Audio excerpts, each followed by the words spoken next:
दोपहर का समय था। शर्मीली बार बार दरवाजे पर अपने पति पुट्ठा की राह देख रही थी। समझ में नहीं आता कि कहाँ चले गए ये। दोपहर को पकाने के लिए मूली मंगाई थी, मगर शायद इन्हें समझ ये आया होगा कि रात के पकाने के लिए मूली मंगाई है। तभी वहाँ पुट्ठा पहुंचा। तुम खाली हाथ आए हो, मूली कहाँ है? मूली वो तो तुम्हें खेत में मिलेगी। बकवास मत करो, मैंने तुमसे दोपहर के पकाने के लिए मूली मंगाई थी, कहाँ है?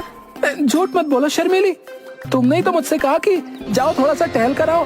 तुम्हें टहल कर आ गया। मेरी तो किस्मत फूट गई। जिस दिन मेरी तुमसे शादी हुई, कुछ देर बाद तुम ये भी भूल जाओगे कि मैं कौन हूँ। उसके बाद ये भी भूल जाओगे कि तुम कौन हो। इससे पहले कि मैं भूल जाऊं कि मैं तुम्हारी पत्नी हूँ, इसी वक्त यहाँ से निकल जाओ। जी मालकिन, अगर आप मुझे निकलने को कहती हैं तो मैं निकल जाता हूँ। वैसे भी गरीब नौकर जहाँ काम करता है वहाँ से उसे निकाल ही दिया जाता है। गरीब नौकरी? तुम किसकी बात कर रहे हो? अरे मैं अपनी बात कर रहा हूँ। मैं बिरजू तुम्हारे घर पर साफ सफाई का ही तो काम कर रहा हूँ ना। पुट्ठा की बात सुनकर शर्मीली का दिमाग बुरी तरह से खराब हो गया। वो समझ चुकी थी कि पुट्ठा अब भूल चुका है कि वो पुट्ठा है। निकल जाओ यहाँ से, और दोबारा यहाँ मत आना। शर्मीली की बात सुनकर गांव से पुट्ठा निकल गया और दूर एक खेत में जाकर अपने आप से बोल उठा, अब मैं कभी भी इस गांव में लौटकर नहीं आऊंगा। हाँ। सुबह का वक्त था। कासगंज में ठंडी ठंडी हवा चल रही थी। गबरू एक चाय की दुकान पर बैठे हुए ठंडी ठंडी हवा का आनंद ले रहा था। अरे चाय वाले भैया, अरे एक कप चाय पिला दो। गबरू, अगर तुम चाय की जगह दूध पीते तो शायद नाटे से लंबे हो जाते। भैया कितनी बार कहा है कि मेरे छोटे कद को लेकर जो है मुझसे बात मत किया करो। बता रहे जल्दी से चाय बना दो वरना कंटाप धर देंगे। बता रहे। दुकानदार ने गबरू को चाय दे दी। तभी दूर से बूढ़े पति पत्नी एक सुंदर लड़की के साथ गबरू के पास आकर खड़े हो गए। बूढ़ा व्यक्ति गबरू से बोला, क्या तुम बता सकते हो कि कासगंज में पुनिया चाचा का घर कहाँ है? पुनिया चाचा? पुनिया चाचा से भला तुम्हें क्या काम है? क्या कीजिएगा? अरे तुम्हें तो पता ही है कि पुनिया चाचा का बेटा कासगंज में सबसे ज्यादा कमाता है और देखने में बहुत ज्यादा सुंदर है। मैं अपनी बेटी के रिश्ते के लिए पुनिया चाचा के घर पर आया हूँ। गबरू सुंदर लड़की को देखकर खुश होते हुए बोला, क्या इन्हीं के लिए पुनिया चाचा के लड़के से बात चलाने आए हैं आप? हाँ, ये मेरी बेटी है। मैं इसी के रिश्ते की बात करने आया हूँ। तो आपको पुनिया चाचा के यहाँ जाने की क्या आवश्यकता है बताइए? कासगंज में एक और भी सुंदर जवान लड़का मौजूद है। आप अपनी बेटी की बात उस लड़के से क्यों नहीं चलाते? गबरू की बात सुनकर बूढ़े व्यक्ति की पत्नी बोली, कमाल है, हमें तो पता ही नहीं था। अगर ऐसी बात है तो फिर हमें उसका पता भी बता दो, हम एक बार उसे भी देख लेंगे। आप जो है उसे देख रही हैं। मैं तुम्हारी बात का मतलब नहीं समझी। अरे तुम्हारे सामने इतना सुंदर बाका नौजवान बैठा हुआ चाय पी रहा है और तुम्हें दिखाई नहीं दे रहा? अरे मैं अपनी बात कर रहा हूँ भाई। गबरू की बात सुनकर बूढ़ी औरत का चेहरा क्रोध से तमतमा गया। उसने एक जोरदार चांटा गबरू के गाल पर जड़ दिया। आईने में कभी अपनी शक्ल देखी है तूने? 1.5 फुट से ज्यादा का नहीं है तू, और मेरी बेटी पूरे 5 फुट की है। जा जाकर अपने लिए बोनी तलाश कर। चाय की दुकान पर बैठे सभी लोग गबरू का मजाक उड़ाने लगे। गबरू क्रोधित होते हुए अपने आप से बोला, इतनी भारी बेइज्जती? ये चाय का दुकानदार जब तक कासगंज में मेरी बेइज्जती का ढिंडोरा नहीं पीट लेगा तब तक इसे खाना हजम है नहीं होगा। मुझे अब कासगंज में रहना ही नहीं है। गबरू गुस्से से कासगंज छोड़कर चला गया।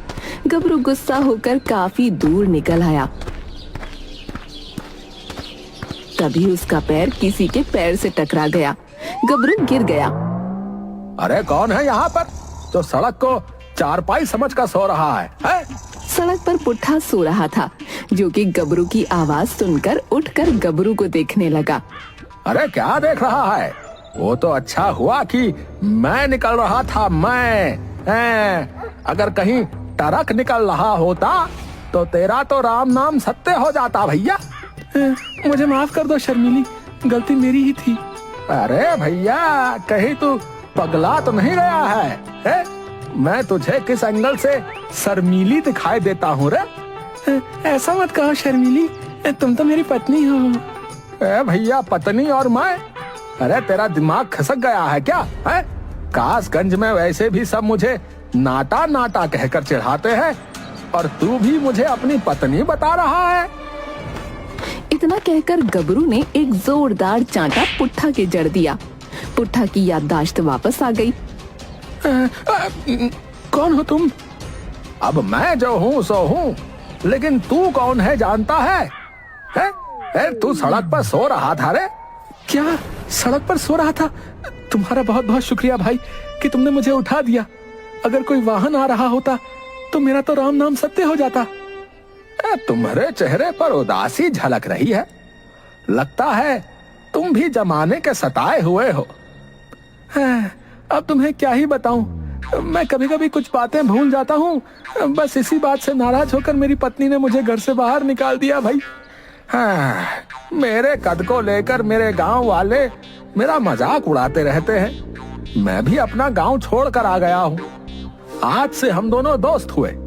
चलो हम दोनों मिलकर अब दुनिया वालों को लूट लेते हैं और बहुत सारा धन एकत्रित करते हैं। क्या कहते हो?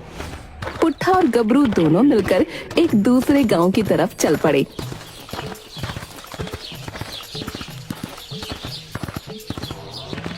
रास्ते में पुट्ठा गबरू से बोला, मुझे तो बहुत तेजी से भूख लग रही है। भैया, भूख तो मुझे भी लगी है, लेकिन पैसे नहीं है। क्या तुम्हारे पास कुछ पैसे हैं? भूख से भला पैसों का क्या संबंध? लेकिन है, जब भूख लगती है तो भोजन खाया जाता है, पैसे नहीं खाए जाते। अरे मूर्ख महाशय, अरे भोजन मुफ्त का नहीं मिलता, पैसों का मिलता है, बूझे कि नहीं? है तुम्हारे पास फूटी कौड़ी नहीं है और मेरे पास भी नहीं है। कोई चक्कर चलाना पड़ेगा। तभी गबरू को एक गांव की सीमा पर एक ढाबा नजर आया। गबरू पुट्ठा से बोला, देखो हम दोनों वहां चलते हैं, मैं उस ढाबे वाले को जो है पटाऊंगा। ठीक है। गबरू पुट्ठा के साथ उस ढाबे के मालिक के पास जाकर बोला,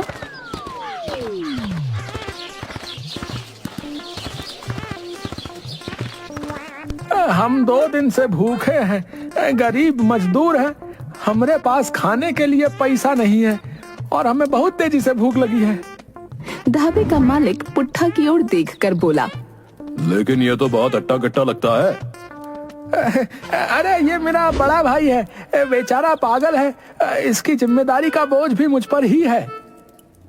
तभी पुट्ठा क्रोधित होते हुए बोला, जो कि फिर से कुछ भूल गया था, मगर गबरू इस बात को नहीं जानता था। अबे मैं तेरा भाई नहीं, तेरा पति हूँ। हाँ। गबरू ढाबे के मालिक की ओर देखकर बोला, देखा आपने, देखा, मैंने कहा था ना ये पागल है। सही कह रहे हो, ये तो कोई पागल ही है जो अपने छोटे भाई को अपनी पत्नी बता रहा है। जब ये खाली पेट होता है तो बहुत ज्यादा आक्रामक भी हो जाता है और कभी कभी तो किसी की हत्या करने पर भी उतारू हो जाता है। तभी पुट्ठा ने एक जोरदार चांटा ढाबे के मालिक के गाल पर जड़ते हुए कहा, शर्मिली, मुझे भूख लगी है। हाँ हाँ भाई, तुम्हारी जो मर्जी आए तुम खा सकते हो, जल्दी से खाओ और यहाँ से जाओ। गबरू पुट्ठा के साथ उस ढाबे के मनपसंद व्यंजन का आनंद उठाने लगा। खाना खाने के बाद पुट्ठा की याददाश्त वापस आ गई, मगर गबरू समझ रहा था कि पुट्ठा ने ढाबे के मालिक को डराने के लिए ऐसा जानबूझकर किया है। खाना खाने के बाद गबरू ढाबे के मालिक से बोला, हम दोनों को क्या इस गांव में काम मिल सकत है? गांव में मुखिया की बेटी की शादी है, वहाँ पर कुछ मजदूरों की कमी पड़ रही है। तुम्हारा भाई देखने में तो काफी बलशाली मालूम पड़ रहा है, तुम्हें वहाँ काम मिल सकता है।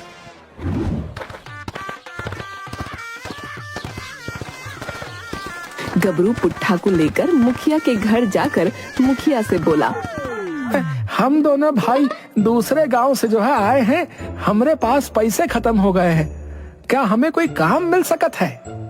तुम्हारे जैसे भाइयों की इस देश को बहुत जरूरत है, जिनके पास पैसे खत्म हो जाएं तो काम करके पैसा कमाना चाहते हैं। मेरी बेटी की शादी है, जाओ सामान अंदर रखवाओ।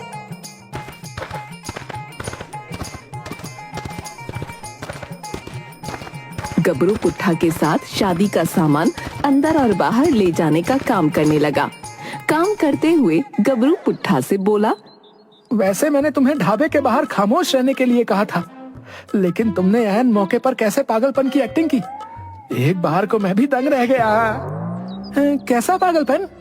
अरे तुमने किस तरह से ढाबे वाले के गाल पर चाटा जड़ाता है। लेकिन हम यहाँ पर काम क्यों कर रहे हैं?